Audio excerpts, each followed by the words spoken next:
Hi, this is Rock. We're going to look at these three functions: count, count A, and count blank. We're going to start with a sequence, and let's make it 150 rows by 50 columns. And I'm going to select them all and make it as narrow as possible there. The count functions start with count. So I type count equals count, and then I can hit tab. This is the one it's looking at. If I say count, let me click on this help here. Remember, help as the manual for Excel is always the best source rather than any YouTube video of the exact definition of what count does. It counts the number of cells that contain numbers and counts numbers within the list of arguments. What we're going to do here is select this whole thing. Let's use Control Shift and arrow and down. And if I select this whole area, close the parentheses and hit enter, it's got 7,500 cells that it's counting that have numbers, which makes sense if you take 150 and multiply it by 50. That is what that is. Let me take this and make them the values by doing Control C to copy and then Control Shift V to paste. Now as I look at this, these are actual cells. So I'm going to go select this again. I'm going to freeze the panes here, by the way.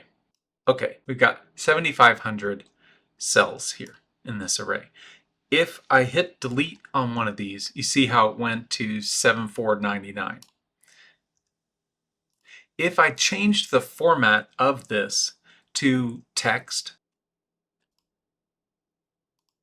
it still counts it as a number. If I make this A205, see how that's no longer a number. So count is looking for numbers in an array, which can be a very helpful thing to do. If I take out all these, it gets us down to 7341. That is how count works. Now let's try count A. I'm going to select again this whole array, hit enter, and so with this, it's counting one more than we had when we said count.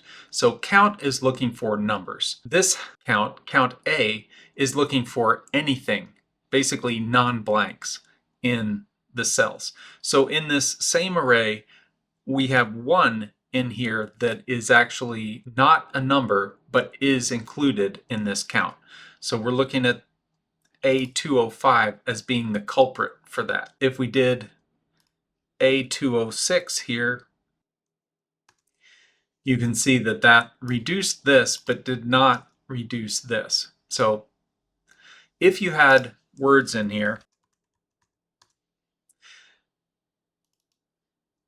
then you can see that it went down. If I undo that, it's at 7,340. If I redo that, it's at 7,339 for count, but it stays the same 7,342 because words, whether it's words or whether it's numbers, it still counts it as the same with count A. So count A counts everything, looking basically for a non-blank cell. So let's count blanks. If I say count blank and select this same range again, close the parentheses and hit enter, we've got 158 that are considered blank. There's so many good uses of count, but especially count A. I use that all the time.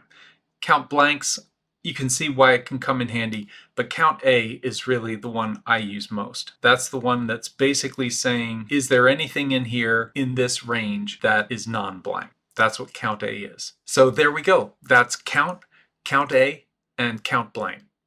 Next, we're going to do average and median. See you then.